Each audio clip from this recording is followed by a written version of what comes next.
Good morning everyone. Today we are going to start our next topic that is transport. वैसे तो आप सभी को पता है ट्रांसपोर्ट क्या होता है, लेकिन अभी हम लोग पढ़ते हैं कि कैसे बिजनेस या कॉमर्स में या ट्रेड में ट्रांसपोर्ट हेल्प करता है. So let us start. Transport by land and water was popular in the ancient time. By land और वाटर के थ्रू जो ट्रांसपोर्टेशन होते थे लैंड और वाटर के थ्रू, ये बहुत ज़्यादा पॉपुलर हुआ करते थे पुराने टाइम में. पहले के टाइम में जो ट्रेड होता था वो लैंड और सी दोनों वेज से मेंटेन होता था.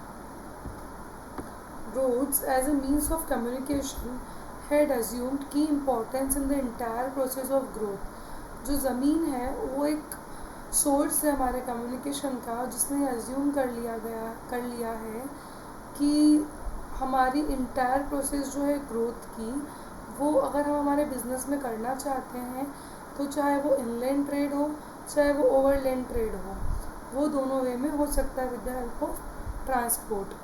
Northern roadway route is believed to have stretched originally from Bengal to Takshashila.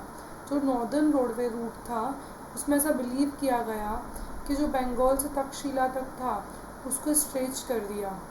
There were also trade routes in the south spreading east and west. South में ऐसे भी कुछ ट्रेड रूट्स हैं जिनको ईस्ट और वेस्ट की साइड में स्प्रेड किया है. Trade routes were structurally wide and suitable for speed and safety. जो ट्रेड रूट्स हैं वो वैसे तो बहुत वाइड हैं और ये आपकी स्पीड और सेफ्टी दोनों के लिए बहुत सूटेबल है. Maritime trade was another important branch of global trade network. Malabar coast on which Muziris is situated has a long history of international maritime trade going back to the era of Roman Empire. Maritime trade जो है वो एक another important branch है जिसमें हम global network के साथ में ट्रेड कर सकते हैं. मालाबार कोस्ट जो है वो सिचुएटेड है मुजीरीज में, जो कि इंटरनेशनल मेरीटाइम ट्रेड में लॉन्ग हिस्ट्री लेके आता है और रोमन एम्पायर में अपने एरिया को सेटअप कर लेता है. Pepper was particularly valued in Roman empire and was known as black gold. जो काली मिर्ची होती थी वो रोमन एम्पायर में उसका बहुत ज़्यादा वैल्यू था और इसको काले सोने के नाम से जाना जाता था.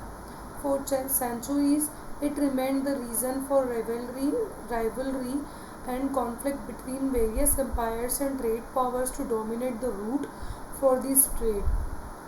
सेंचुरीज तक ये एक रीज़न रहता है कि सेंचुरीज तक ये रीज़न रहा कि राइवलरी, ये एक दूसरे के दुश्मन रहे बिजनेस में और अलग अलग एम्पायर्स में कॉन्फ्लिक्ट्स आते रहे.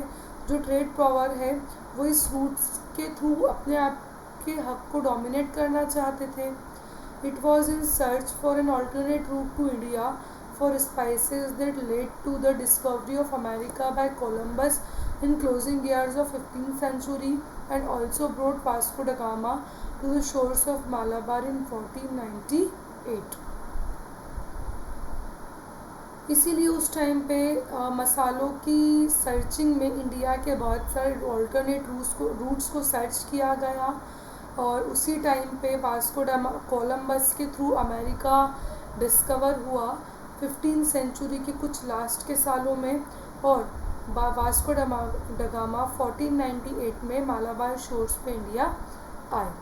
Calicut was such a bustling emporium that it was even visited by Chinese ships to acquire items.